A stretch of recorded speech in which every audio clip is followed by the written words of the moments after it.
Bonsoir à tous et bienvenue dans ce qui commence à être une habitude charmante, j'aime bien ce mot-là, un peu démodé, une habitude du COPES. C'est un cycle de conférences, c'est le 3e, et c'est un rendez-vous que nous apprécions particulièrement. Alors, cette année, vous le savez, pour ceux qui étaient là il y a un mois, nous musardons autour de la question de la narrativité, autour de la mise en récit, autour des histoires, les nôtres, celles de nos patients, celles des familles qu'on accueille, celles qu'on entend, celles qu'on ne peut pas entendre, celles avec lesquelles on rêve, et celles qui ne nous font absolument pas rêver. Nous avions, lors de la première conférence, eu un balayage absolument passionnant de cette question-là par Frank Zigand. Et Frank Zigand avait vraiment campé le décor, c'est-à-dire qu'il nous avait donné le panorama de ce qu'est cette question à la fois vaste et précise, et nous avait donné envie de continuer à tricoter autour de ça. Alors, tout naturellement, c'était à Bernard de zoomer un peu plus sur la question du très précoce. Oui, non, tout d'un coup, il me regarde comme si j'étais en train de dire quelque chose. Si, c'est ça le thème, hein? Oui, mais on est d'accord. Ouf. Ça va mieux. Parce que au COPES, quand on pense ces questions-là, évidemment, tout légitimement, on se retourne vers Bernard Gols. Alors, je vais quand même le présenter, parce que ça se fait, mais j'imagine que ça n'est nécessaire pour personne dans la salle. Mais enfin, quand même, hein, Bernard Gols, qui dirige le service de pédopsychiatrie de Necker, je crois que tout le monde sait ça, mais aussi qui est président d'un certain nombre d'associations, dont le CEREP Fimentin et le COPES est une des unités du CEREP Fimentin. Donc, je veux dire que c'est une très belle association de soins, bien évidemment. Et au COPES, nous sommes le lieu de formation, de transmission, de recherche, de pensée, et on est fiers de l'être. Mais vous êtes aussi président d'autres associations, dont Pickler-Logzi, qui sont nos voisins, et comment dire, avec lesquels nous avons une connivence depuis de longues années. Hein. Et puis vous êtes président de la CIPA, qui mène un combat musclé, mais que nous suivons tous avec intérêt, et nous sommes tous derrière vous pour ce combat-là. Enfin voilà, et puis vous publiez, alors c'est pareil, je ne vais pas citer tous vos ouvrages, mais il y en a un qui résonne beaucoup avec les travaux qui sont les nôtres dans ce cycle de conférences, et qui est un objet rare, délicieux, délicat et très beau. C'est Bernard avec Gilbert Ami, le chef d'orchestre, on réfléchit autour des mains des bébés et on produit un ouvrage illustré avec des mains, des photos de mains. Alors, je vous donne le titre exact et l'éditeur, parce que essayez de vous procurer ce livre. C'est pas cher. Et c'est pas cher. Hein, alors, vous n'avez même pas d'excuses. C'est le titre exact, c'est Bébé, chef d'orchestre, une danse des mains. Rien que le titre donne envie de l'acheter. Et l'éditeur, c'est Des Alentours. Des plus loin, alentours. Dans la collection Visite guidée. Vous voyez, c'est un objet un peu à part. Procurez-les-vous, c'est un vrai moment intelligent, mais de rêverie aussi. Bernard, je vous donne la parole. Je nous souhaite de bons moments. Merci beaucoup, Christine, pour cette gentille introduction.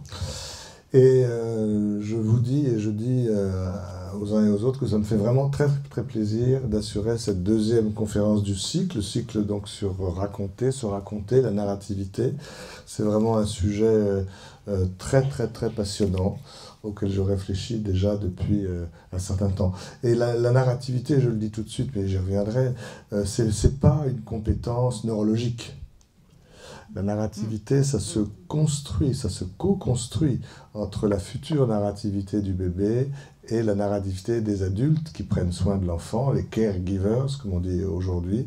Voilà, donc quand on essaie de travailler à l'interface de la part personnelle du bébé, c'est ce qu'il apporte en naissant avec son organisation somatique et biologique, mais dans la rencontre avec le travail psychique d'autrui, on est forcément dans le champ de la psychopathologie. Je ne vais pas refaire mon petit couplet habituel pour la psychopathologie, mais simplement pour dire que le prochain congrès de l'Association européenne de psychopathologie de l'enfant et de l'adolescent a lieu bientôt maintenant à Bilbao.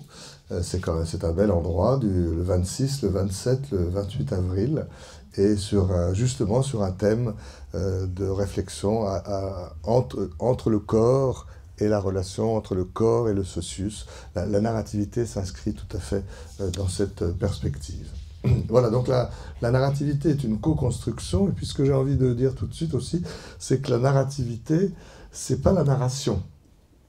La narration, c'est le résultat de la narrativité. La narrativité, c'est le processus qui permet de mettre en forme un récit. Et d'ailleurs, la prochaine conférence sera animée par Delphine Le Vigan, un écrivain. Et je crois que c'est comme ça qu'il faudrait essayer de l'interroger. C'est pas tellement sur le contenu de ce qu'elle invente, mais c'est comment elle arrive à mettre en forme quelque chose qui vient de son monde interne. C'est les processus de mise en lien, de mise en récit. C'est la demande qui lui a été faite. Et je le dis déjà parce qu'elle a beaucoup insisté sur ça. Il ne s'agira pas d'une conférence. Elle dit qu'elle ne sait pas faire de conférence, que c'est un exercice un peu étrange pour elle. Ça sera plus une causerie. C'est comme ça que parlent les écrivains. C'est joli, hein, une causerie. Voilà, alors, bien sûr, l'enfant, le bébé, arrive dans un monde qui le précède. Dans un monde où il y a déjà de la pensée, où il y a déjà du langage, où il y a déjà des relations organisées, où il y a déjà de la narrativité. Et chaque bébé, à chaque génération, va devoir, malgré tout, faire un travail très actif pour s'approprier ces choses-là. Hein, c'est-à-dire que c'est pas des processus qui vont par miracle, par infusion comme ça, magique, transcendante, l'imprégner. Il va falloir qu'il aille chercher quelque chose de tout ça. Comment il va s'approprier les processus de pensée? Il ne va pas les réinventer, bien entendu, mais il y a un travail à faire pour s'approprier ces processus de pensée. Il va arriver dans un langage particulier, et comment est-ce qu'il va devenir un locuteur de sa langue, comme disent les linguistes? Ça aussi, c'est un travail actif qui va le faire avec les adultes qui s'occupent de lui, et de la même manière, les relations qui l'entourent, les organisations familiales, la triangulation oedipienne, il va aussi avoir à la reconquérir. Hein. Ce que Serge Lebovici, qui aimait beaucoup cette phrase de Goethe, qui disait « Ce que tu hérites de tes pères, conquiert-le ». C'est pas parce que les pères ont déjà mis en place ceci ou cela qu'il n'y a pas un travail actif d'appropriation, d'aller chercher, d'aller s'approprier quelque chose. Et vraiment, je crois que la narrativité est un des exemples tout à fait flagrants de cette situation. Et quand on parle de narrativité, évidemment, on pense à la linguistique, j'ai déjà prononcé le nom, mais on va le voir ensemble, la narrativité n'est pas que verbale, il y a des narrativités pré-verbales qui sont tout à fait importantes, et de ce fait, le bébé, parmi les choses auxquelles il nous oblige, mais qui nous oblige au bon sens du terme, c'est d'avoir une linguistique qui ne soit pas forcément une linguistique du langage déjà en place. Le langage des adultes, le langage des adolescents, le langage des grands-enfants, on peut l'étudier avec une linguistique classique, la linguistique saussurienne, qui s'est d'abord penchée sur l'organisation du langage comme fonction quand elle est mûre, quand elle est mature. Et puis peu à peu, et grâce au bébé, qui apporte tellement de choses à tout le monde, moi le bébé, je ne sais pas si ça se sent déjà, mais il y a quelque chose quand même qui continue à me passionner. Voilà. J'espère que mon enthousiasme sera contagieux, mais les années passent et ça ne s'use pas. Parce que la psychiatrie du bébé, c'est pas simplement une petite tranche supplémentaire de la psychiatrie du vieillard, de l'adulte, de l'adolescent, de l'enfant, de ceci, de cela. La psychiatrie du bébé, c'est vraiment quelque chose qui nous permet d'aller revisiter des choses classiques, mais au niveau des précurseurs, en amont, au niveau des prérequis. C'est-à-dire que là, on n'a pas besoin d'une linguistique qui nous explique comment le langage fonctionne, ça c'est la linguistique saussurienne. On a besoin d'une linguistique qui nous aide à comprendre comment l'enfant va entrer dans le langage, dans la symbolisation, dans la sémiotisation, le monde des signes, dans la sémantisation, le monde des significations. C'est-à-dire qu'on est vraiment en amont. La psychiatrie du bébé éclaire beaucoup de choses de ce fait. Elle peut éclairer la psychanalyse, la psychopathologie en général. Et c'est vraiment un nouveau mode d'approche d'un certain nombre de problèmes classiques et anciens, mais qu'on avait souvent pris par le biais de l'adulte. Et maintenant, on peut aller revoir les choses en amont. À propos de cette linguistique qui nous donnerait non pas une vision claire de l'organisation des signes une fois en place, mais plutôt une linguistique qui nous donnerait accès au mouvement de production des signes. Bien sûr, on pense à tous les travaux d'Umberto Eco, qui a écrit un petit livre absolument fascinant sur la production des signes, et pas simplement l'agencement des signes. Voilà, mais on va voir qu'on ne raconte pas qu'avec des mots, on raconte aussi avec des sensations, on raconte aussi avec des comportements, et tout ça précède la narrativité verbale qui viendra après, qui ne supprimera pas d'ailleurs les deux premiers niveaux dont je viens de parler, la narrativité sensorielle, la narrativité comportementale, mais ensuite, ensemble, tout au long de la vie, ces différents niveaux de narrativité seront agissants. Alors, pour qu'on partage un petit peu un même background, comme on dit, on peut dire quelques mots quand même des racines épistémologiques de la narrativité, parce que ce mot-là n'est pas apparu avec le bébé, bien évidemment. C'est quelque chose qui existe depuis longtemps, et on peut distinguer différentes sources épistémologiques, différents domaines dans lesquels ce concept s'enracine, s'ancre. Il y a des racines philosophiques. J'irai vite, parce que je vais venir au bébé après, mais c'est quand même pour partager ça ensemble. Il y a des racines philosophiques. D'ailleurs, Franck Zigant en avait parlé la dernière fois. En France, on pense évidemment à Paul Ricoeur, qui a beaucoup insisté sur la nature narrative, très fondamentalement narrative de l'identité humaine. C'est-à-dire que pour Paul Ricoeur, l'identité narrative, se sentir humain, c'est se sentir capable de raconter quelque chose de sa vie aux autres ou même à soi-même. Se raconter à soi-même sa propre vie.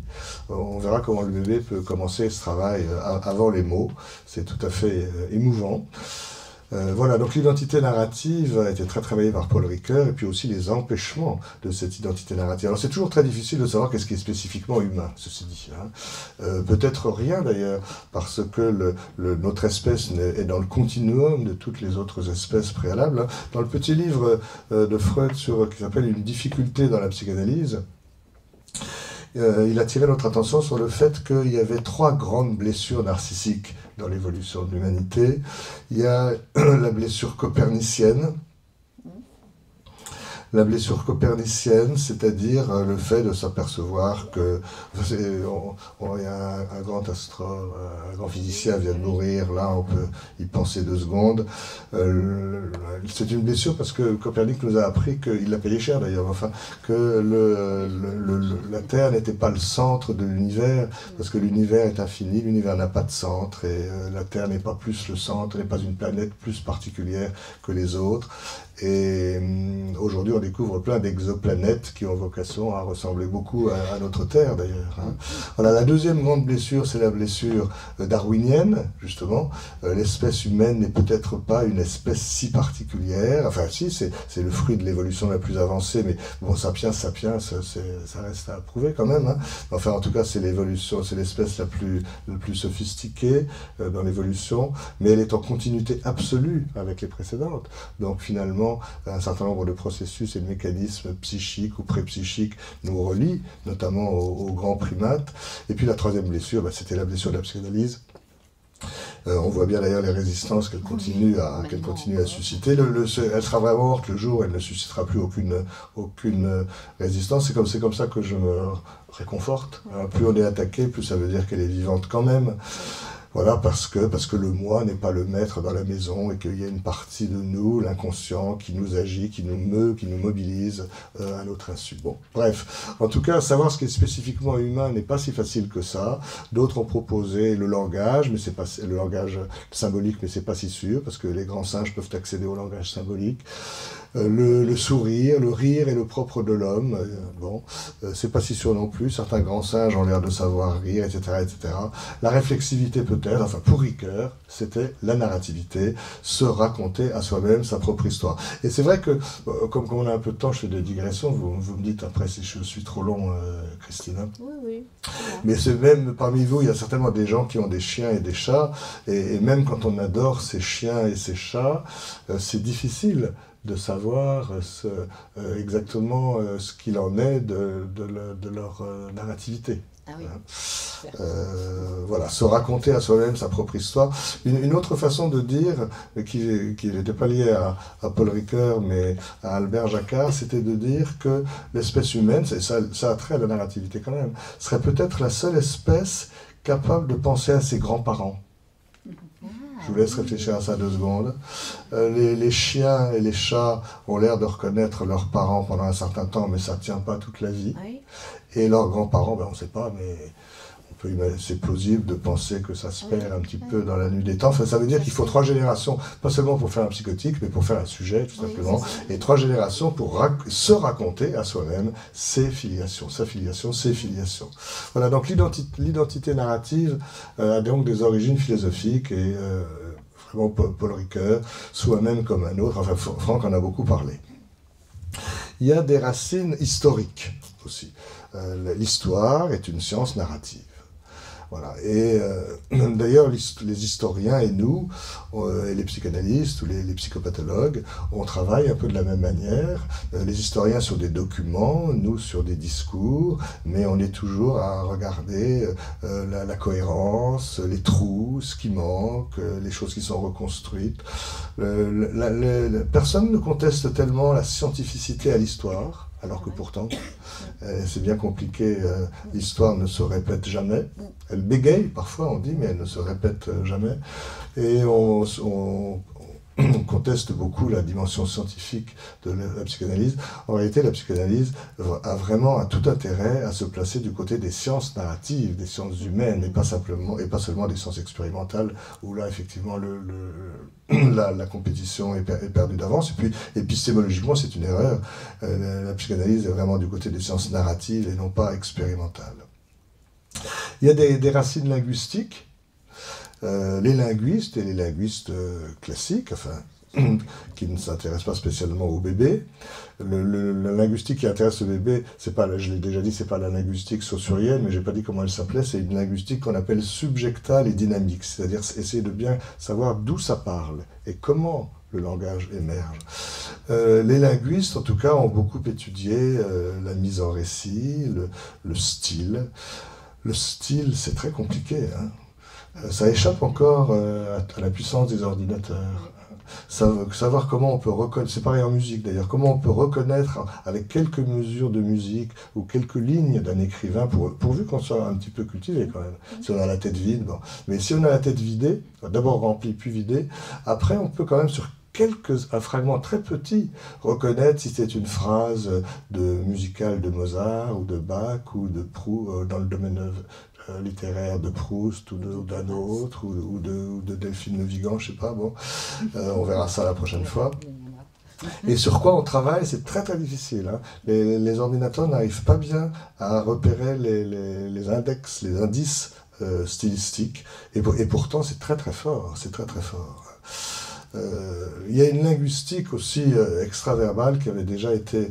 Alors, Lacan a insisté sur la profondeur de la question du style. Le style, c'est pas la périphérie, hein. Le style, c'est vraiment quelque chose du fond de soi qui se traduit à la surface.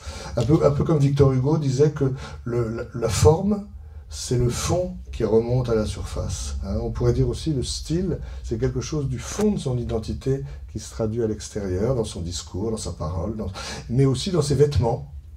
Et Roland Barthes a fait toute une linguistique, si on peut dire, préverbale de l'usage socioculturel du vêtement.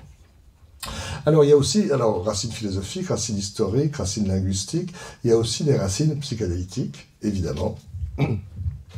Et du point de vue, je ne veux pas être trop long, mais du point de vue psychanalytique, c'est évidemment le rêve qui est le meilleur exemple de la mise en récit. La fonction onirique est une fonction de narrativité, une fonction de mise en récit. Alors, au bout du compte, il y a un récit, mais comment est-ce que le récit s'organise? C'est tout le travail de la psychanalyse d'arriver à démêler tout ça. Donc c'est vraiment du côté des processus de liaison. Et de ce point de vue-là, tous les psychanalystes, nous attendons sans espoir le premier patient qui s'allongera en disant « Je vais vous raconter un rêve banal ». Tout le monde dit « Je vais vous raconter un rêve bizarre ». Il n'y a pas moyen de faire autrement parce qu'on sent que la narrativité du rêve est très particulière. Le roman moderne a essayé de s'en inspirer, mais l'auteur du rêve, le rêveur, est à la fois le metteur en scène, ensuite du rêve, et puis il met un petit peu de lui dans chacun des acteurs du rêve. C'est d'une complexité extrême. Hein. Donc forcément, même si le rêve n'est pas extraordinaire, forcément il nous paraît bizarre, parce que la narrativité onirique est par essence extrêmement complexe. Voilà, et puis du point de vue psychanalytique, chacun connaît les travaux de Jacques Hockman sur la narrativité comme outil thérapeutique, notamment avec les enfants autistes et psychotiques. Il a beaucoup apporté là-dessus. Il a un très beau livre qui s'appelle « Des contes à rêver debout », où on voit bien que raconter des histoires et aider les enfants autistes à forger une histoire, c'est les aider à mettre en place leur processus de liaison et à lutter contre les clivages sensoriels et relationnels qui sont les leurs. Donc il y a un usage psychanalytique de la narrativité. Mais je voudrais faire une petite pause aussi sur quelque chose de très intéressant à propos du rêve. Je reviens au rêve qui a sans doute de multiples fonctions, mais qui a peut-être une fonction du point de vue narratif à laquelle on n'avait pas pensé encore.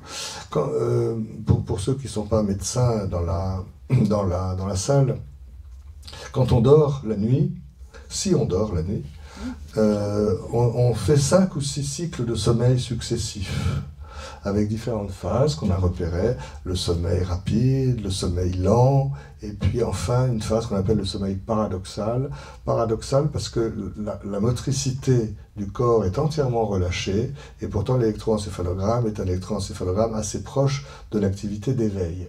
Le corps est entièrement relâché, sauf 2 choses, les yeux, qui bouge, donc on appelle ça aussi la phase paradoxale, la phase des mouvements oculaires rapides, et puis ne me demandez pas pourquoi, il semblerait qu'il y ait un muscle qui ne soit pas au repos totalement, c'est la houppe du menton.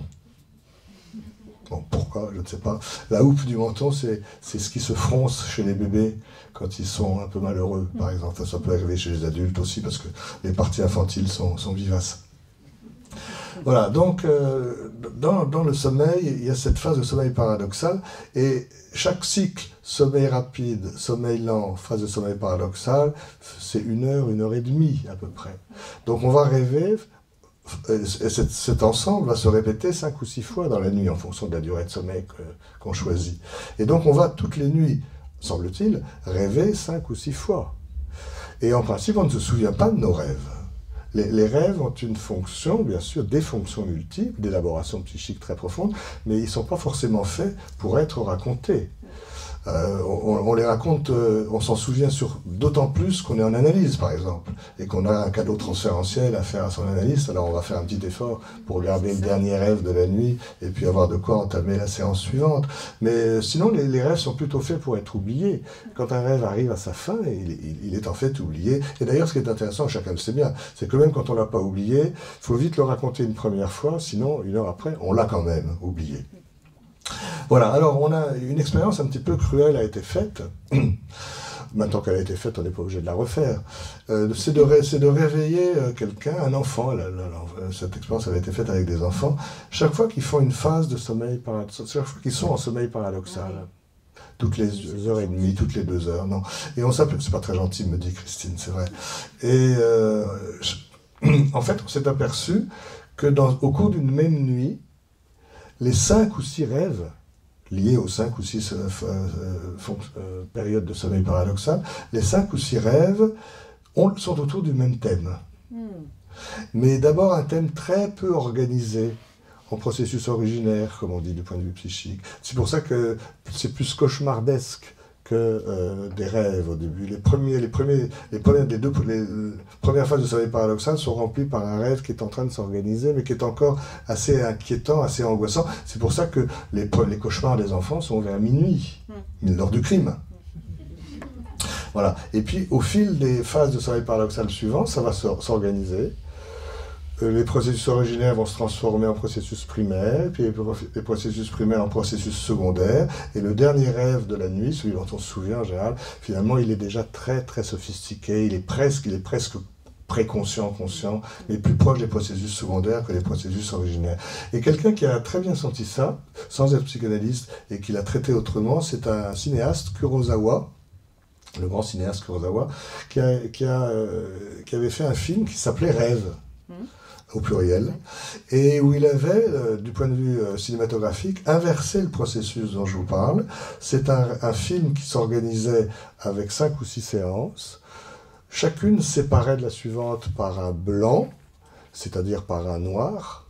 Tout d'un coup, on était dans le sombre, et puis on partait sur la séance suivante, comme si c'était des cycles de sommeil. Mais lui, au lieu de partir des organisations oniriques les plus originaires, les plus cauchemardesques, pour aller vers les choses plus... C'était le contraire. Il partait d'une scène absolument magnifique sur le plan esthétique, de jeunes femmes vêtues de blanc dans un jardin japonais avec des pommiers. Et puis de scène en scène, c'était le même, de cycle en cycle, on pourrait dire. C'était le même thème qui revenait, mais qui se désorganisait jusqu'à une forme très cauchemardesque à la fin du film. Voilà, donc la psychanalyse a quand même beaucoup étudié ces processus de liaison, bien entendu, et les racines psychanalytiques de la narrativité sont évidemment très fortes, et puis c'est peut-être celle qui nous concerne le plus ici, aujourd'hui. Mais je voudrais dire maintenant quelque chose du point de vue du développement, parce que si on en parle à propos du bébé, c'est que la question de la narrativité a été reprise à propos du développement précoce, que ce soit la psychologie du développement, la psychopathologie ou la psychiatrie du bébé. Et là, il y a des choses tout à fait importantes qui ont été dites. Et je pense d'abord à René Dyadkin. René Dyadkin qui disait que une des premières activités de liaison narrative de l'enfant, et qui va tout changer à sa vie, alors il disait ça dans le 2e semestre de la vie, c'est bien difficile de savoir exactement.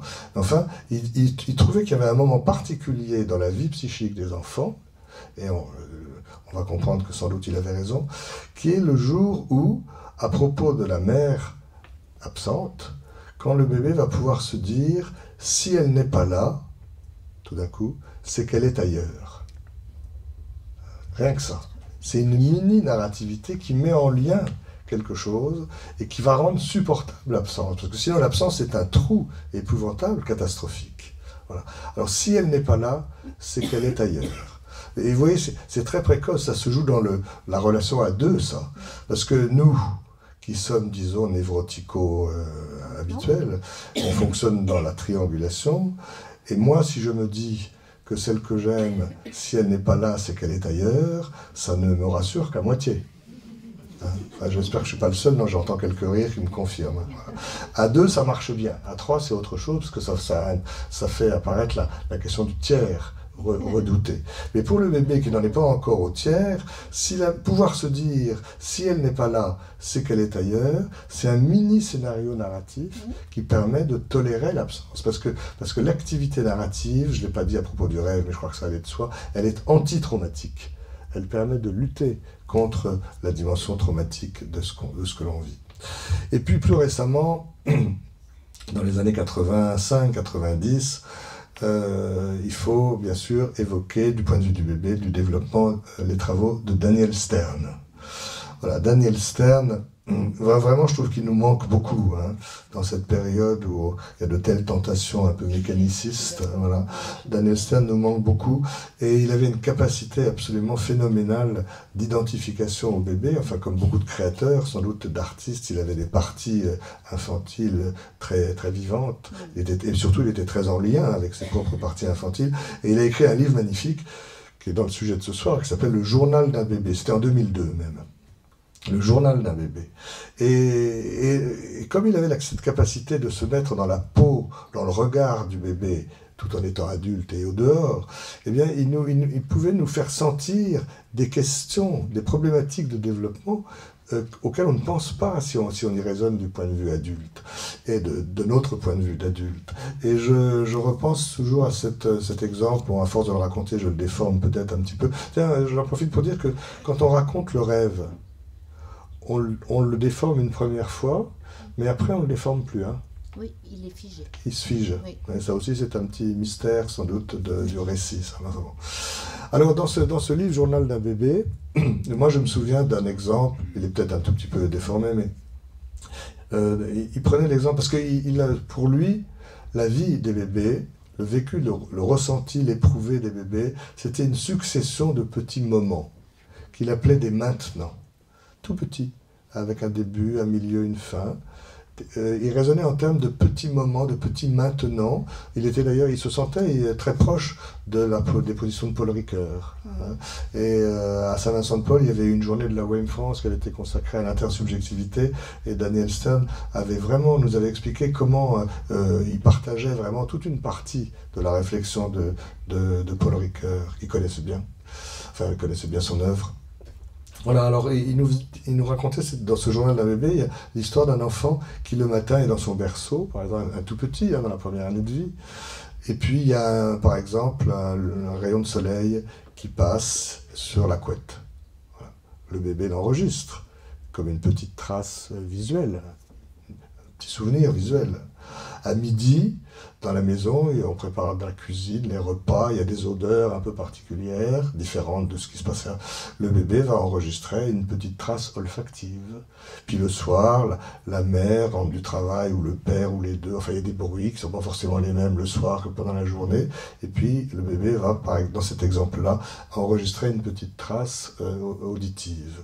Et il nous pose, et dans le livre, Stern pose cette question auquel on ne penserait pas tout seul, hein, mais c'est formidable. Il dit, mais ces trois événements sensoriels, la petite trace visuelle du matin, la petite trace olfactive de midi, la petite trace auditive le soir, pourraient rester totalement disjointes, indépendantes les unes des autres. Qu'est-ce qui fait qu'un jour, le bébé va pouvoir se dire, ressentir, ces trois choses-là, tout ça, c'est ça, ma vie. Qu'est-ce qui fait le lien entre les événements sensoriels? Ça, c'est de la narrativité sensorielle. Comment on met en lien des événements qui pourraient avoir vocation à rester indépendants les uns des autres, mais il y a quelque chose dans l'activité psychique du bébé, grâce à l'adulte d'ailleurs, qui va lui permettre de tisser un fil, et ça, c'est un petit roman de la journée, enfin un petit journal du bébé pour la journée. Et c'est très progressivement que le bébé va arriver, à travers différents états, à ce que Stern a appelé le sens du soi narratif, justement.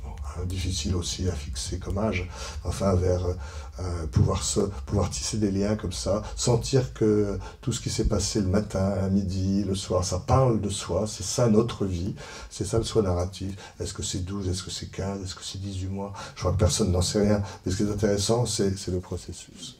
Voilà, je vais terminer avec ce rappel des racines épistémologiques du concept de narrativité, mais vous voyez, ce qui est intéressant, et une fois de plus le bébé nous stimule, c'est-à-dire que dans l'étude du bébé, les différentes racines se retrouvent. Les racines philosophiques de Paul Ricoeur, on va les retrouver avec Daniel Stern, et cette façon de lier certains événements sensoriels, le récit de vie, les filiations narratives qu'on a étudiées avec Marie-Rose Moreau, nous renvoie aux racines historiques dont j'ai parlé tout à l'heure, et les processus de liaison, bien sûr, pour les racines psychanalytiques. Donc la force du bébé, la force de l'emploi du concept de narrativité chez le bébé, c'est de le revisiter sous un nouvel angle, mais un nouvel angle qui ne se coupe pas des racines épistémologiques précédentes. Voilà, j'ai fait le plus aride. Ça va ? Voilà, alors je voudrais maintenant évoquer un petit peu les différents niveaux de la narrativité, parce que, encore une fois, il n'y a pas que la narrativité verbale. L'enfant a besoin de mettre en lien, en deçà des mots, un certain nombre de choses. L'enfant, d'ailleurs, je le dis souvent, bien sûr, a besoin d'une histoire. Alors, je dis ça parce que je travaille dans un hôpital universitaire assez high-tech. L'enfant a besoin d'une histoire médicale, bien sûr. Il a besoin d'une histoire biologique, il a besoin d'une histoire génétique, il a besoin de tout ça. Mais je crois que pour sa construction psychique, il a surtout besoin d'une histoire qui soit une histoire relationnelle et émotionnelle. Et il a besoin qu'on lui raconte son histoire pour qu'un jour il puisse aussi se la raconter, parce qu'il va s'approprier, je reviens à ce que je disais au début, il va intérioriser les capacités narratives des adultes qui s'occupent de lui. Alors, une narrativité sensorielle à laquelle on ne pense pas toujours, mais qui pourtant, si je commence par le plus simple, et je repars sur le même modèle des événements sensoriels qui pourraient rester clivés, disjoints. Si un enfant éprouve une sensation de chaud, c'est une chose. Puis un peu après, une sensation de froid, c'est une autre chose. S'il n'y a pas un adulte à côté de lui qui lui dit, je ne sais pas s'il faut le dire, ou qui pense simplement, que quelque part le chaud est le contraire du froid, qu'il y a un lien, c'est ce qu'on appelle la découverte des paires contrastées, ça restera des événements disjoints toute sa vie. L'enfant autiste a beaucoup de mal à décliver les sensations, c'est-à-dire à les réunir, parce qu'il y a quelque chose dans la relation qui fonctionne mal. Je ne sais pas pourquoi le langage courant en français, pour dire que quelqu'un est bête, on dit il n'a pas inventé l'eau tiède. Mais c'est vrai qu'inventer l'eau tiède, c'est très compliqué. Inventer l'eau tiède, c'est décliver des sensations opposées, et il faut les décliver en les mettant en lien comme des situations, le contraire, je ne sais pas très bien si le froid est le contraire du chaud. Enfin, ici, quand même, il y a quelque chose qui les oppose. Il y a les paires contrastées. Et c'est vrai pour le chaud et le froid, mais c'est vrai pour le lisse et le rugueux, c'est vrai pour le doux et le dur, le mou et le dur, etc., etc. Le creux et le plein, et Geneviève Hack, dont je vais reparler tout à l'heure, a beaucoup parlé de l'opposition creux-plein qui doit être mise en lien. Percevoir le creux, c'est bien, percevoir le plein, c'est une autre chose, mais ce qui est important, c'est de pouvoir faire un lien d'opposition, découvrir les paires sensorielles contrastées sur lesquelles s'étaye ensuite un certain nombre de développements psychiques. Bon, je vais peut-être laisser la narrativité sensorielle strictement là, en disant simplement qu'il y a un collègue et un ami lyonnais très intéressant qui s'appelle Kostas Nassikas, qui est d'origine grecque, et qui a beaucoup travaillé sur ce qu'il appelle, c'est joli, la syntaxe sensorielle, qui doit se mettre en place chez les enfants. Une syntaxe sensorielle, c'est une forme de narrativité très en deçà des mots. Voilà, mais je passe maintenant à ce qui est peut-être le plus intéressant pour le bébé, c'est la narrativité des gestes, du corps, du comportement, au bon sens du terme. Et j'en donnerai 2 exemples, mais s'intéresser à ça, c'est s'intéresser au concept d'image motrice. L'image motrice, c'est-à-dire l'idée que les mouvements du corps, de la motricité, ont un sens et même une valeur de message. Qu'ils ont déjà une fonction narrative. J'ai oublié de dire, j'aurais dû le dire au début, que bien sûr on connaît très bien maintenant, enfin on connaît de mieux en mieux les interactions précoces du bébé, les différents niveaux, fœto-maternel, comportemental, émotionnel, affectif, fantasmatique, etc. Mais les interactions, bien sûr, c'est de la communication, mais la narrativité, c'est quelque chose de plus. La narrativité, c'est l'organisation d'un récit. C'est pas communiquer, c'est déjà énorme, mais la narrativité, c'est mettre en forme un récit de quelque chose. Et ça peut se faire un petit peu au niveau des gestes, c'est-à-dire de ce qu'on appelle les figurations corporelles préverbales. Je vais en donner 2 exemples concrets. Hein, j'ai été un peu vite d'ailleurs, mais bon, les 5 niveaux d'interaction, c'est les interactions fœto-maternelles, ensuite les interactions comportementales, justement, après la naissance surtout, puis les interactions affectives ou émotionnelles, et puis les interactions fantasmatiques, et enfin les interactions proto-symboliques. Je crois que c'est celle-là dont je vais donner 2 exemples maintenant. Voilà, donc pour Geneviève Hague, son nom va revenir souvent parce que c'est difficile de parler du bébé sans parler de Geneviève Hague. D'ailleurs, j'en profite aussi pour dire que enfin, la plus grande partie des articles de Geneviève Hague va être publiée dans la collection du Fil Rouge aux Presses universitaires de France. Ça va sortir en juin prochain. Il y aura une journée qui sera organisée par la CIPA à ce sujet, grâce en partie à Marira qui est là. Et c'est vraiment important parce que c'est des articles qui sont devenus difficiles à trouver, certains sont anciens, elle a fait un effort de rassemblement de ces différents documents. Ça sera un très beau livre qui va s'appeler Le Moi corporel. Le Moi corporel. Pas le Moi corps, mais le Moi corporel. Voilà, alors l'image motrice, selon Geneviève Hague, l'image motrice, c'est pas un reflet de la pensée. Non, c'est pas ça qu'on veut dire avec le concept d'image motrice. La manière dont Geneviève Hague entend le concept d'image motrice, c'est que le corps, le mouvement est la pensée déjà. C'est d'ailleurs pourquoi, c'est pas le sujet de ce soir, mais c'est d'ailleurs pourquoi dans l'approche piclérienne, la notion d'activité libre et de liberté de mouvement est si importante, parce que la liberté de mouvement physique a quelque chose à voir avec la liberté de mouvement psychique, c'est-à-dire la liberté de penser, tout simplement. Voilà, donc l'activité motrice, un acte, un geste, c'est pas le reflet d'une pensée qui serait au fond de nous, c'est en soi l'expression de la pensée. C'est la pensée mise en corps, dans le corps. C'est pas un passage à l'acte. Chez les tout petits, le corps et la pensée sont indissociables. Hein, c'est même très ancien comme notion, puisque quand Piaget parlait d'intelligence sensorimotrice, il voulait bien dire qu'un enfant ne peut pas penser sans bouger. Son mouvement n'est pas le reflet d'une pensée, c'est sa pensée dans le corps. Hein. Didier Houzel a dit un jour qu'on avait voulu nous faire croire qu'on ne pensait qu'avec notre cerveau. Alors c'est pas faux, le cerveau nous aide à penser, mais sans doute on ne pense pas qu'avec notre cerveau. On pense aussi avec notre corps, notamment sur le plan émotionnel. Hein, il y a des choses qui passent directement dans l'expression corporelle. Et chez le tout petit, c'est indissociable. Et j'ai beau être enseignant à Paris Descartes, je sens bien à quel point le dualisme cartésien pour les tout-petits nous a porté préjudice. Hein. Chez le bébé, le corps et le psychisme sont indissociables. Sa pensée est mise en corps. Voilà, c'est d'ailleurs ce qui légitime absolument, à mes yeux, l'observation directe.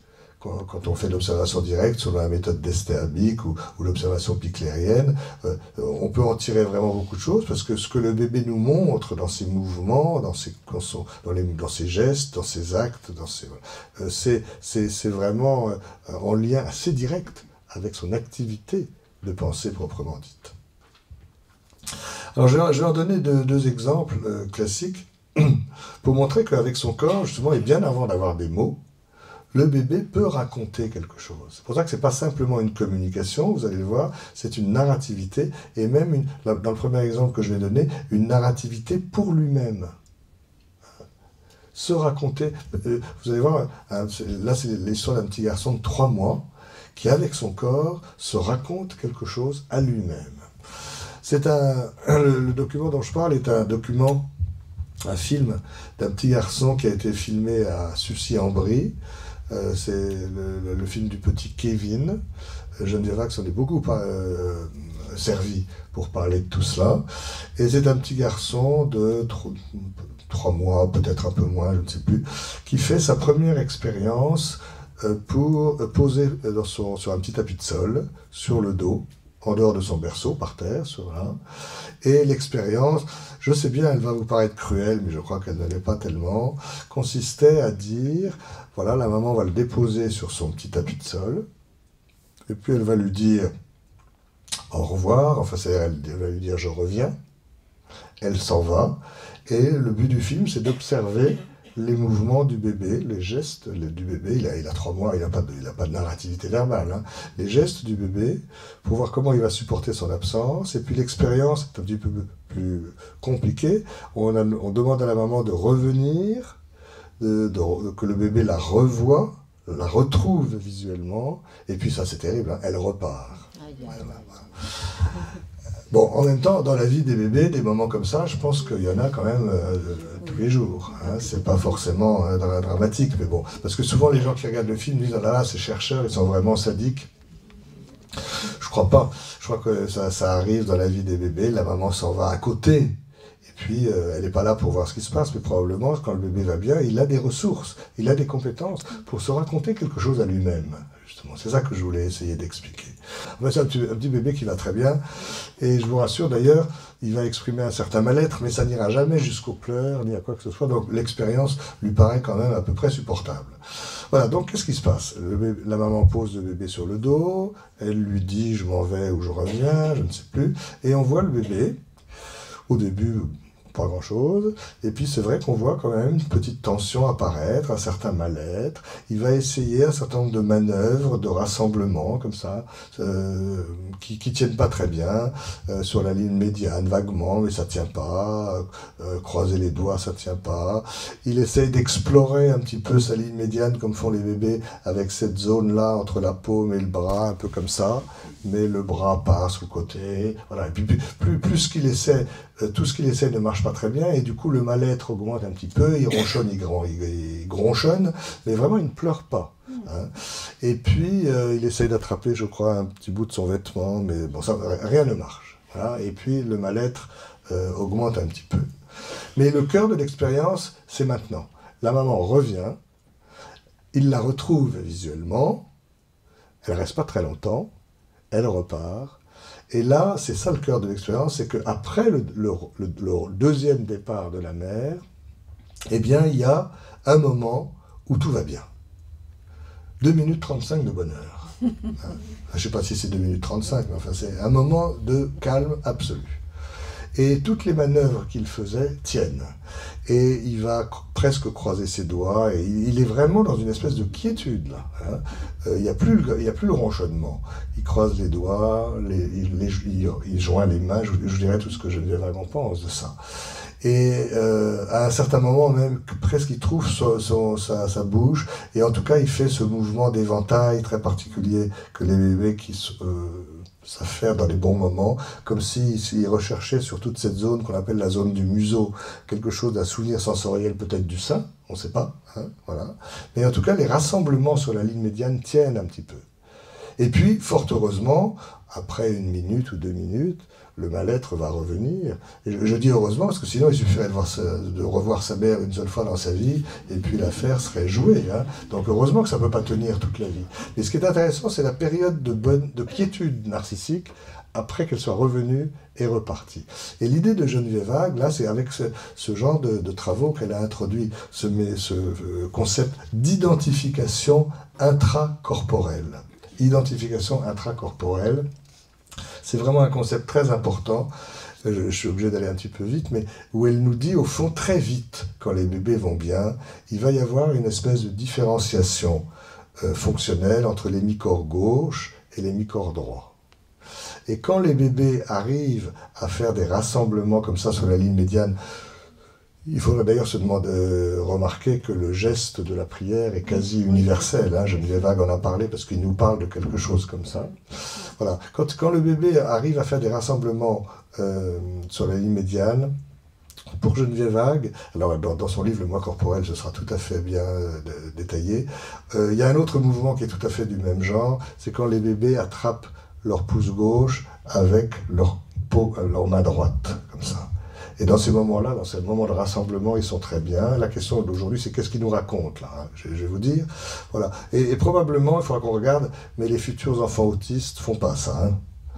J'en ferai pas un signe absolu de dépistage de l'autisme, mais il faut déjà être assez bien organisé hein, pour pouvoir faire un rassemblement sur la ligne médiane où l'hémicorps gauche, le pouce de l'hémicorps gauche, va être contenu par la main de l'hémicorps droit.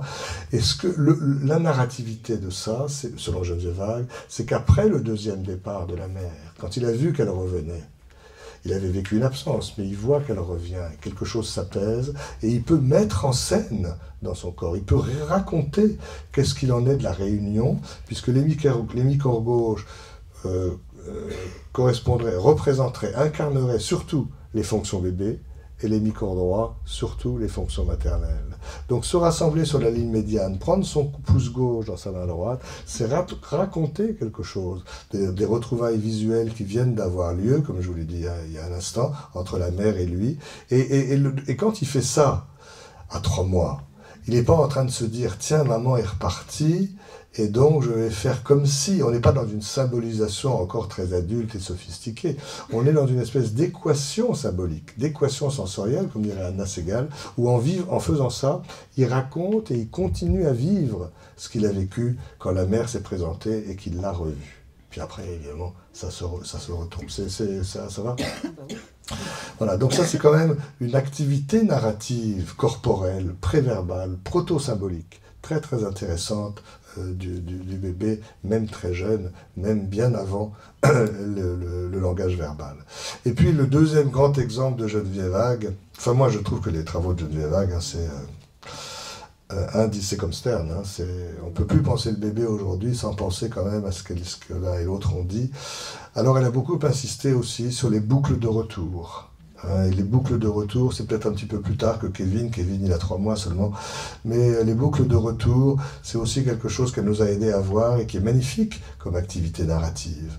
C'est chez des bébés qui ont 6 mois, 7 mois, 8 mois, qui sont déjà un petit peu plus dans l'intersubjectivité, c'est-à-dire qui ont quand même bien commencé à ressentir que le eux, lui, c'est lui, le bébé, et elle, c'est elle, la mère. La différenciation commence à bien s'établir. Et quand l'enfant accède un petit peu à l'intersubjectivité, après des moments de bonheur, d'interaction réussie, on va voir, enfin, on le voit maintenant que Geneviève Hague nous l'a dit, on ne le voyait pas avant, c'est toujours pareil, une fois qu'elle l'a dit, c'est plus facile à observer. On voit des bébés qui, juste après le moment de bonheur, ils sont encore dans les bras de la mère, quasiment. Il n'y a pas d'écart spatial, ils sont encore avec elle. Il y a un petit écart temporel parce que c'est juste après. Mais juste après, ils vont faire un petit geste. Je suis le bébé et Christine est ma mère, symbolique. Voilà, il y a un petit geste comme ça qui part de la tête, qui va vers la mère et qui revient. En boucle. Ça peut être plus ou moins une ébauche. Enfin, c'est un joli mouvement. Et Geneviève Hague a dit plein de choses là-dessus, pour montrer à quel point ça avait une fonction narrative. D'abord, elle pense que l'humanité a mis je ne sais combien de millions d'années à savoir qu'on pensait beaucoup, pas seulement, mais surtout avec notre cerveau. Maintenant que les adultes le savent, les bébés le comprennent assez vite. Et ils sentent que cette partie du corps n'est pas tout à fait comme les autres, qu'il se passe là-dedans quelque chose qui n'est pas tout à fait pareil que le corps. Donc leur geste part vaguement de la tête, et puis il va à la rencontre de l'autre, comme pour toucher l'autre au fond, ce que Geneviève Hague appelle le point de rebond, que les enfants autistes ne trouveront pas facilement, et puis le geste revient. Et ça peut être plusieurs fois. Voilà. Et elle dit, c'est comme si le bébé voulait nous montrer, elle dit même nous démontrer, ce qui est peut-être pas sûr, parce que c'est un petit peu trop intentionnel ça, mais moi je dirais, c'est comme si le bébé voulait nous raconter ce qui vient de se passer dans le bon moment interactif qu'il a passé avec la mère juste avant, il est encore dans ses bras, ce qu'il veut nous raconter, c'est qu'il a commencé à comprendre que ce qui circule dans ces bons moments de communication, ce sont les émotions. Et d'ailleurs, dans le mot d'émotion, il y a même étymologiquement parlant cette idée d'un mouvement vers le dehors. L'émotion, émouvoir, c'est mouvoir quelque chose vers le dehors. Et que la communication, c'est quelque chose on envoie quelque chose de soi dans l'autre, on essaye de toucher l'autre au fond, et que l'autre va nous renvoyer quelque chose dans la relation. Et il nous raconte ça avec ses gestes, juste après. C'est pas un récit très différé. Mais autant avec Kevin, c'était un récit en l'absence de la mère, là on a l'idée d'un récit quasiment en présence de la mère, mais juste après le moment que l'enfant veut figurer corporellement et de manière évidemment préverbale. Voilà donc pour les différents niveaux de sensorialité, de narrativité, sensorielle, gestuelle ou comportementale, puis après viendra la narrativité verbale, mais je ne veux pas m'y étendre, puisque ce sera repris tout au long du cycle, et puis que j'essaie ce soir de me centrer davantage sur le bébé. Voilà, alors maintenant je voudrais arriver au sous-titre de mon intervention, un espace de récit à double sens. Les interactions précoces et la narrativité des interactions précoces, pourquoi est-ce qu'on peut le comparer à un espace de récit à double sens?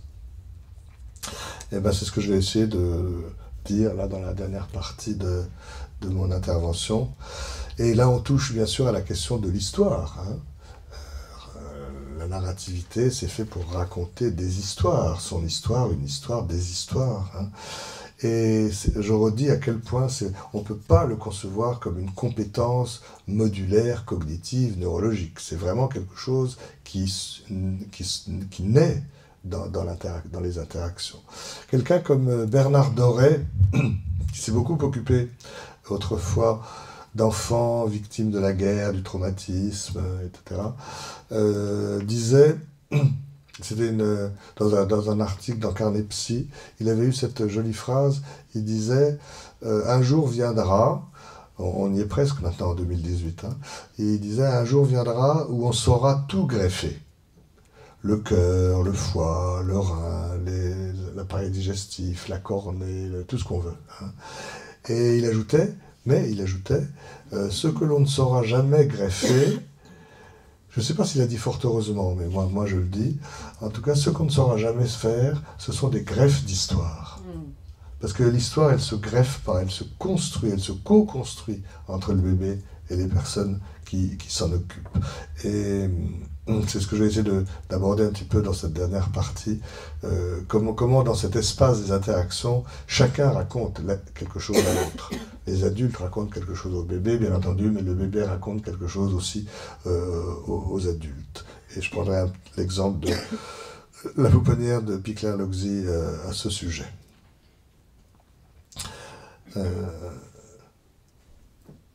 Autre annonce de date, d'ailleurs, l'Institut Picler-Loxi fait, il y a un grand symposium international à Budapest au début du mois d'avril, 4, 5, 6, 7 avril, je crois. Voilà, parce que c'est une expérience qui est menée depuis 1946 et qui est quand même vraiment essentielle pour tous ceux qui s'occupent de la petite enfance.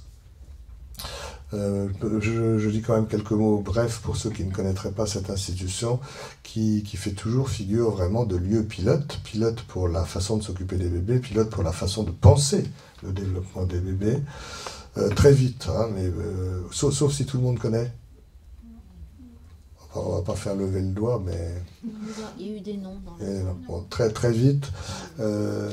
Cet institut a été fondé à Budapest en 1946 par Emmy Pikler, P-I-K-L-E-R, il n'y a pas de C, qui était une pédiatre à Budapest et qui travaillait déjà comme pédiatre avant la Deuxième Guerre mondiale. Ce qui était d'ailleurs déjà très novateur et pionnier en soi, parce que j'imagine que dans les années 30, il y avait dans le monde pas encore tellement de femmes médecins, de femmes pédiatres. Bon. Et ça a été, vous allez le voir, une des grandes pédagogues du XXe siècle.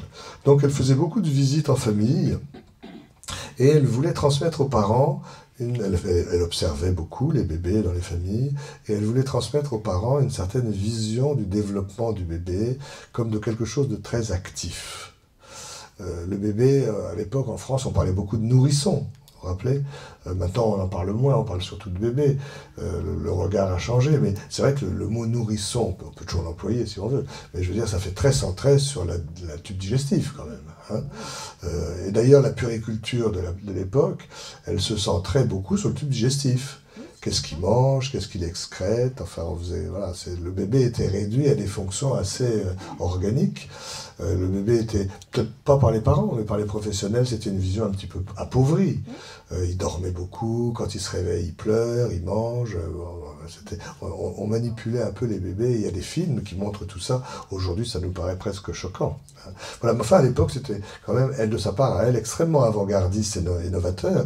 Et donc, elle allait soigner les enfants dans leur famille, mais elle essayait de passer le message aux parents. Qu'un bébé, aussi immature, aussi néotène soit-il, aussi inachevé soit-il, le bébé humain est le bébé mammifère le plus inachevé de tous les bébés mammifères du monde, mais c'est ça le pari piclérien, c'est qu'aussi néotène soit-il, il faut lui laisser sa part de collaboration possible. Un bébé, même très faible, peut collaborer aux soins, et collaborer aux soins, c'est trouver le plaisir d'une certaine action sur le monde. Hein, c'est un plaisir qui est très important pour l'édification des bases narcissiques. Alors elle plaidait pour le respect des rythmes propres de chaque enfant. Ça c'est vraiment très important parce qu'on a des modèles de développement, Spitz, Gesell, etc. Mais les modèles, c'est des moyennes. Si la moyenne est à peu près vraie pour tout le monde, ça veut dire qu'elle est fausse pour chacun. Voilà, et que chacun, en fait, a sa façon de se développer qui est très spécifique. Donc elle plaidait pour le respect des rythmes propres de développement, pour laisser l'enfant être un petit peu, dans la mesure de ses moyens, bien entendu, dans un cadre donné, être co-acteur de son propre développement. Enfin bref, elle avait déjà une grande expérience du développement précoce des bébés dans leur milieu naturel, la famille. Et puis en 45-46, donc c'était la fin de la guerre, Budapest était en ruine, comme un certain nombre d'autres capitales européennes, et donc elle a été vraiment bouleversée de voir des enfants tout petits qui erraient dans les décombres. Elle a été bouleversée peut-être parce qu'elle était pédiatre ou simplement parce que c'était un être humain, hein, et qu'elle s'est dit, on peut pas laisser ces enfants-là traîner comme ça dans les décombres. Des rescapés de la tourmente, on a pu dire, et elle a demandé à l'État hongrois de mettre à sa disposition un lieu pour accueillir ces enfants, mais je vais préciser quelque chose, donc un lieu qui est une villa qui existe toujours, qui est dans une rue de Budapest, qui s'appelle la rue Logzi, où elle a mis en place une pouponnière. Et alors c'est ça l'idée forte, c'est qu'elle voulait un lieu non seulement pour accueillir les bébés et les aider à survivre, à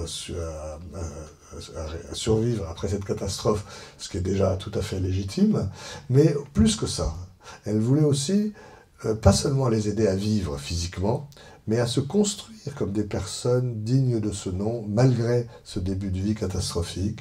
C'est-à-dire des personnes dignes de ce nom, c'est-à-dire des personnes qu'on respectera et qui se respecteront aussi. Hein, parce que ça, c'est un des problèmes de la maltraitance en général, c'est que quand on a été maltraité par la vie ou par des personnes, on risque de se maltraiter soi-même toute sa vie et de se mépriser, d'ailleurs. Hein.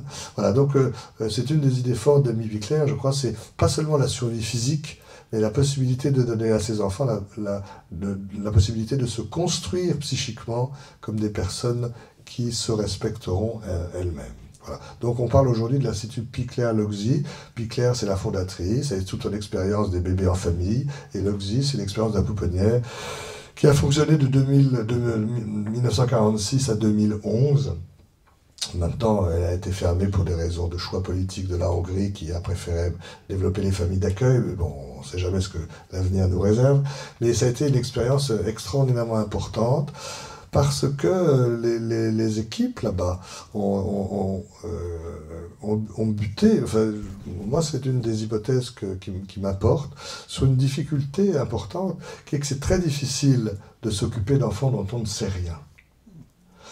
C'est déjà difficile de s'occuper des enfants en général, c'est très difficile de s'occuper des enfants des autres, ça n'a rien à voir avec le fait de s'occuper des siens, et c'est sans doute très difficile de s'occuper d'enfants dont on ne sait rien, parce que les premiers enfants accueillis là-bas, on ne connaissait pas leur prénom, on ne connaissait pas leur nom, est-ce que leurs parents étaient morts, est-ce qu'ils étaient vivants, mais où?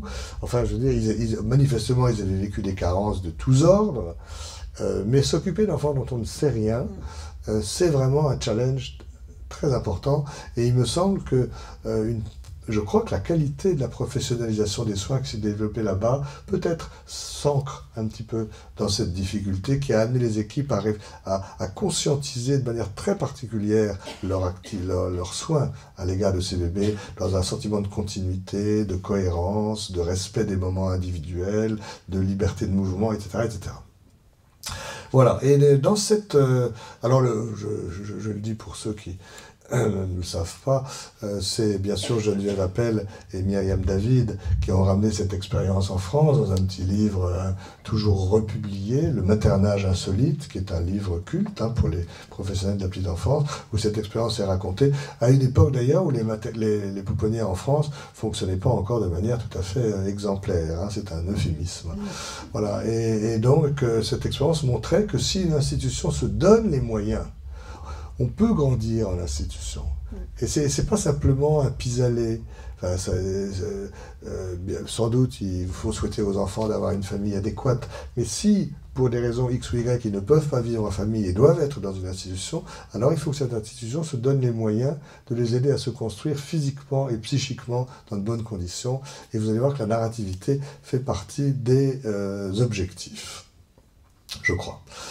Alors, pourquoi un espace un espace de récit à double sens? Alors, ce que je vais dire, à mon avis, a été plus particulièrement observable dans cette expérience singulière de l'Oxy, mais ce que je vais dire est plus général. Quand on s'occupe d'un bébé, qu'on le veuille ou non, on lui raconte quelque chose de nous. C'est inévitable. Même si on ne lui parle pas, et il vaut mieux lui parler d'ailleurs, mais enfin, même si on ne lui parlait pas, on lui raconte qui on est. On lui raconte, parce que dans nos gestes, chacun d'entre nous, on s'occupe différemment d'un bébé. Parce qu'on est grand, parce qu'on est petit, parce qu'on est gros, parce qu'on est maigre, parce qu'on est un homme, parce qu'on est une femme, parce qu'on est vieux, parce qu'on est jeune. Enfin, je veux dire, nos gestes sont imprégnés de qui on est.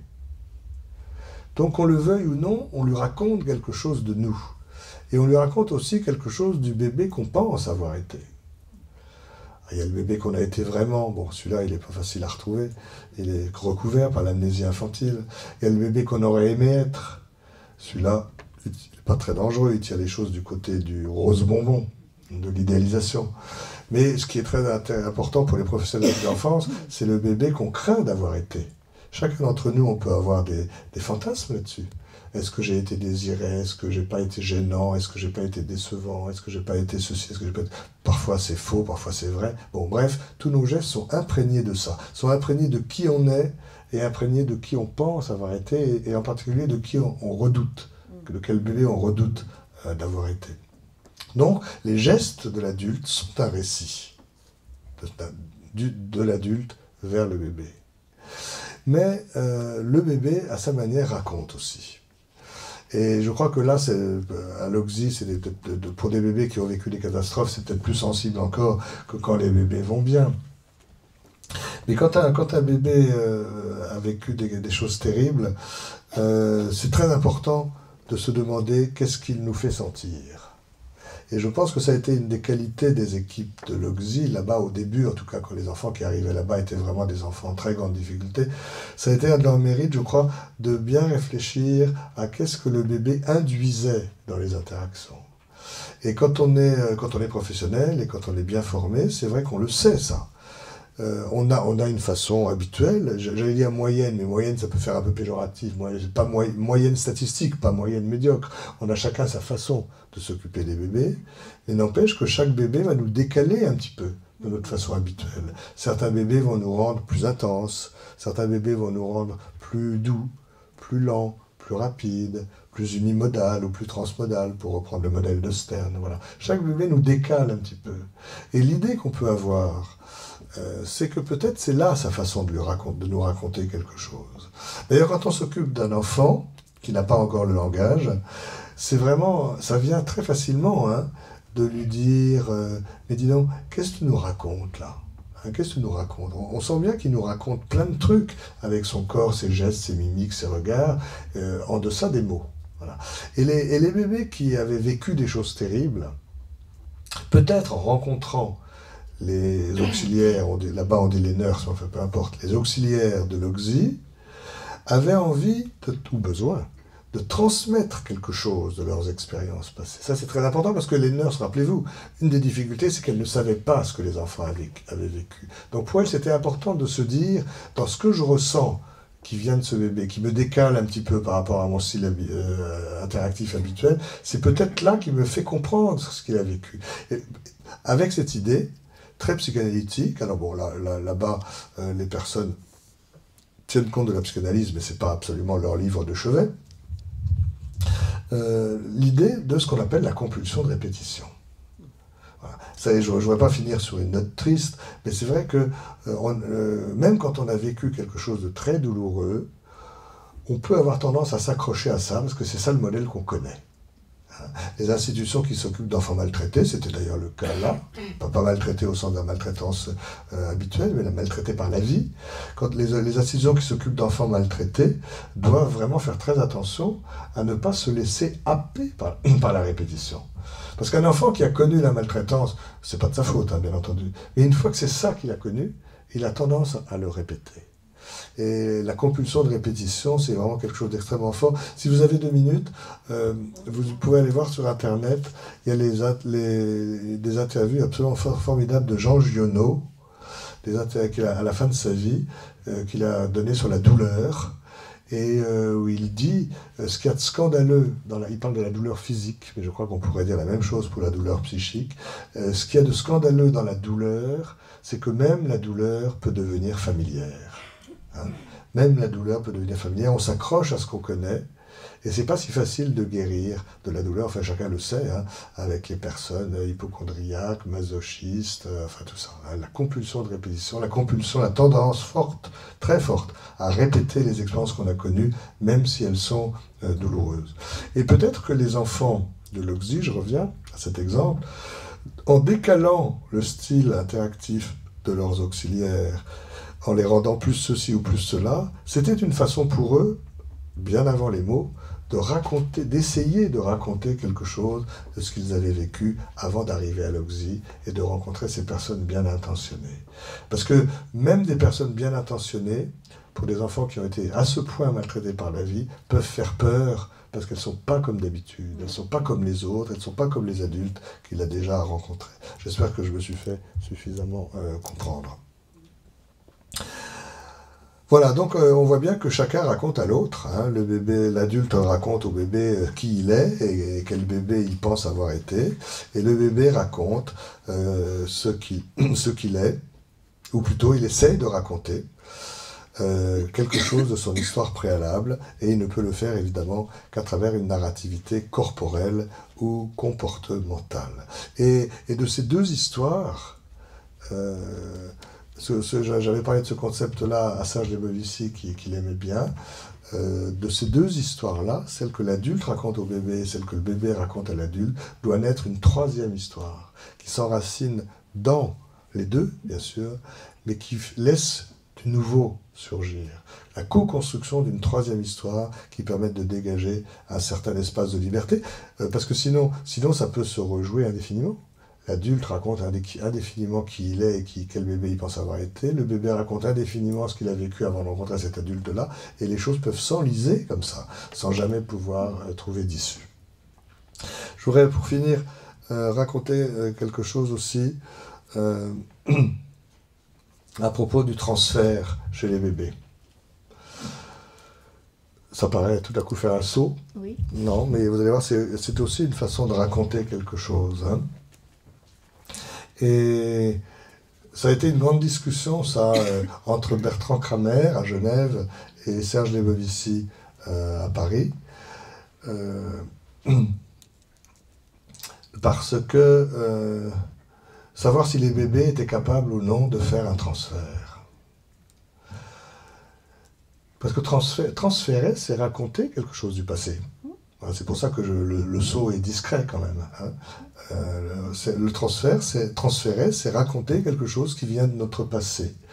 Et on leur avait dit en souriant qu'en fait c'était la nouvelle version, plus récente, du conflit entre Adna Freud et Mélanie Klein, hein, qui s'était comme ça sous les bombes en 1942 à Londres. Enfin, il faut imaginer le truc quand même. Hein. C'est des moments quasi surréalistes. Hein. J'y étais pas. Enfin, j'imagine qu'à Londres en 1942, il y avait peut-être autre chose à faire que de savoir si les enfants étaient capables ou non de faire un transfert du point de vue psychanalytique. Et pourtant, ça a été un moment historique de la pensée. Hein, qui fait que ça, pendant les années et les décennies qui ont suivi, ça a orienté très très intensément le cours de la psychanalyse de l'enfant. Voilà, et donc tout d'un coup, en changeant de sexe, si je peux dire, Bertrand Kramer et Serge Debovici reprenaient cette question, mais non plus à propos des enfants, mais à propos du bébé. Est-ce que les bébés, dans le cadre des thérapies conjointes, par exemple, ont une aptitude au transfert? Et je vais vous en dire un mot rapidement, mais parce que l'aptitude au transfert, c'est l'aptitude à raconter quelque chose, des images de notre histoire, et à les transférer sur le thérapeute ou sur la personne qui intervient.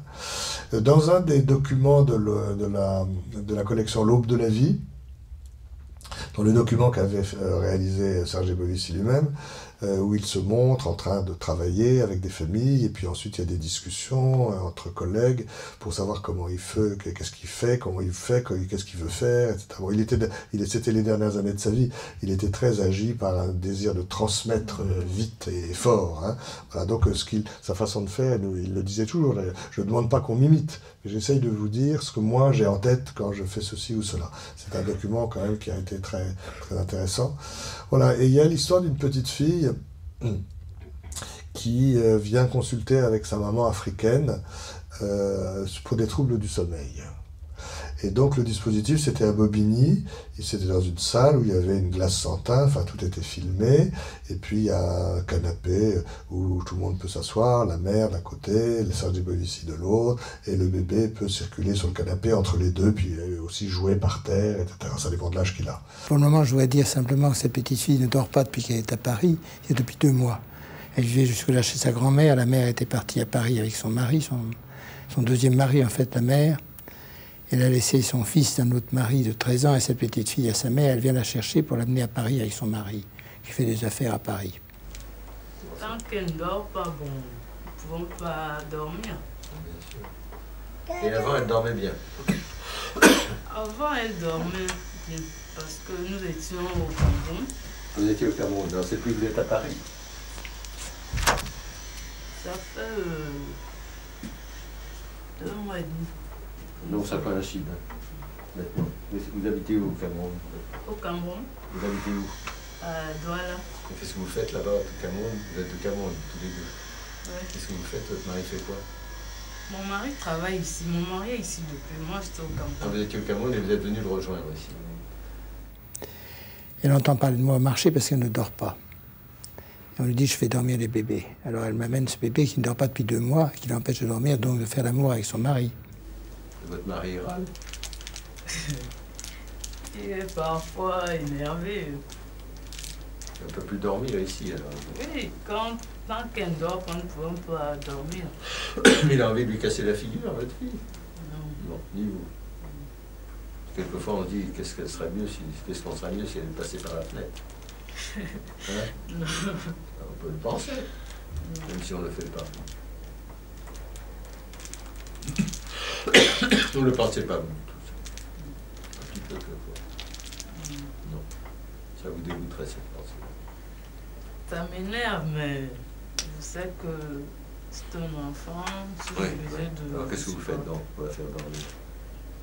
Je la caresse. Vous avez vu que la mère parle un peu d'elle, et puis je m'intéresse à la petite fille assez rapidement qui m'appelle. Enfin, bon.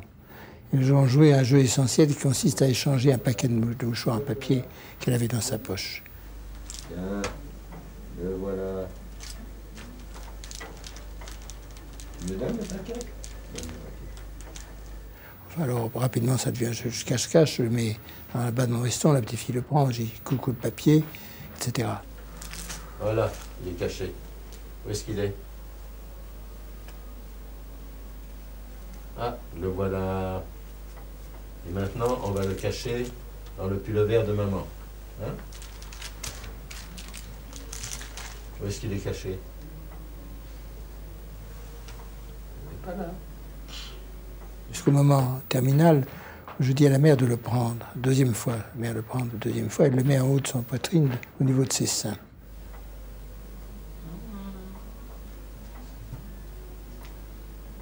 Il est par terre, tu vois, le paquet? Non, il n'est pas par terre. Regarde, regarde, il est caché. Regarde, il est caché. Montre-le maman, montrez-le maman où il est le paquet. Maman, regarde maman. Où il est le paquet, maman? Voilà, regarde. Tu le vois le paquet? Le voilà, donnez-moi le paquet. Voilà, on va le donner à Josiane Sarah.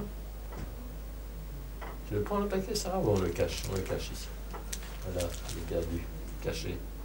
Où est-ce qu'il est le caché, le paquet?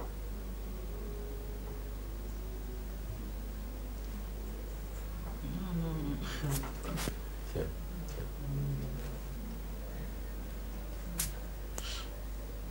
Maintenant qu'il a été chez maman, il ne t'intéresse plus au paquet. Voilà, et donc la consultation se déroule. La maman raconte l'histoire du père, de la famille, de la petite fille, voilà. Puis à un moment, la petite fille joue avec un paquet de Kleenex. Et bon, au début, rien de spécial. Et puis au bout d'un moment, la maman en a marre, sans doute, de voir la petite fille s'énerver avec ce paquet de Kleenex. Et donc elle prend le paquet de Kleenex et elle le met sur sa poitrine, dans sa robe africaine. Voilà. Puis la consultation se poursuit. Et puis, je ne sais plus très bien comment, ne me demandez pas pourquoi, le paquet de Kleenex réapparaît, et puis la petite fille s'en ressaisit et continue et recommence à se réexciter avec cet objet. Et donc, cette fois-ci, c'est Serge Debovici qui le prend, et croyez-moi, il n'a pas de robe africaine, donc il peut pas, mais il prend l'objet et il ne peut pas le mettre là, et donc il va le mettre dans sa veste, il ouvre sa veste, dans la poche intérieure de sa veste, et la petite fille le regarde faire. Elle a bien vu que c'est Serge Debovici qui a pris le petit paquet de Kleenex et qu'il l'a mis là. Et, bon. Et bien, juste après, la petite fille se précipite sur le canapé vers Serge Debovici et va chercher le paquet de Kleenex chez Serge Debovici au niveau de la poitrine. Comme si Serge Debovici aurait eu une robe africaine et aurait mis cet objet au même endroit que la mère. Et ça a été l'objet de discussion intéressante, parce que les mauvaises langues, je pense aux langues cognitives, peuvent dire, ben voilà, elle a fait une erreur cognitive, elle l'a vu mettre le paquet là, et puis finalement elle va le chercher là où la maman l'avait mis sur elle. Voilà. Mais les meilleures langues psychanalytiques disent non, c'est pas du tout une question d'erreur cognitive, c'est une question que le bébé, là, évidemment, ça se joue sur un temps un peu court, mais transfère sur Serge Debovici quelque chose qu'il a vu sur la maman, et qu'elle, c'est une petite fille en l'occurrence, et qu'elle va rééditer sur le thérapeute en déplaçant sur le thérapeute, en racontant dans sa quête au niveau de la poitrine de Serge Debovici quelque chose qu'elle a vu juste avant dans la gestualité maternelle.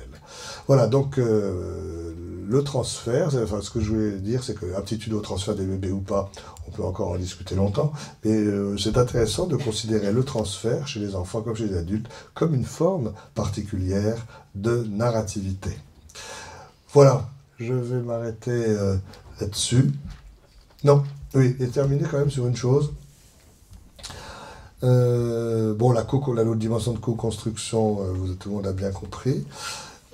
J'ai insisté suffisamment, mais ce que je voulais dire aussi, c'est qu'en novembre prochain, mais je ne sais plus très bien les dates, il y a le colloque bébé-ado, qui est organisé par la revue Carnet-Psy, Emmanuel Missonnier. Alain Braconnier représente plutôt les adolescents, moi je représente plutôt les bébés. Bon, ce sont des colloques qui sont en général, qui ont beaucoup de succès, parce que il y a quelque chose de commun, de voisin, d'intéressant à mettre en perspective chez les bébés et chez les adolescents. 23 et 24 novembre, et le thème du prochain, c'est l'amour fou. Et l'amour fou, on l'a choisi un peu en pensant à André Breton. Et André Breton définissait l'amour fou entre les adultes, sans doute, en disant, notamment par cette phrase très belle, « Je m'étais perdu à moi-même, et tu es venu me donner de mes nouvelles. » Hein, sans doute que quelqu'un qui vient nous donner de nos nouvelles quand on se sent perdu à soi-même, c'est sans doute quelqu'un qu'on peut aimer d'un amour fou. Voilà. Et moi j'aime bien penser les interactions précoces, les relations entre le bébé et la mère, comme une sorte d'amour fou. Je ne me suis pas encore trouvé, mais déjà tu viens me raconter quelque chose sur moi-même. C'est toute la fonction réfléchissante de la fonction maternelle qui, si elle ne fonctionne pas, débouche sur ce que René Roussillon a appelé l'objet décevant. Voilà. Mais je pense aussi que les enfants racontent aux parents quelque chose sur eux-mêmes. Et ce sera là mon mot de conclusion. Je vous remercie beaucoup de votre attention.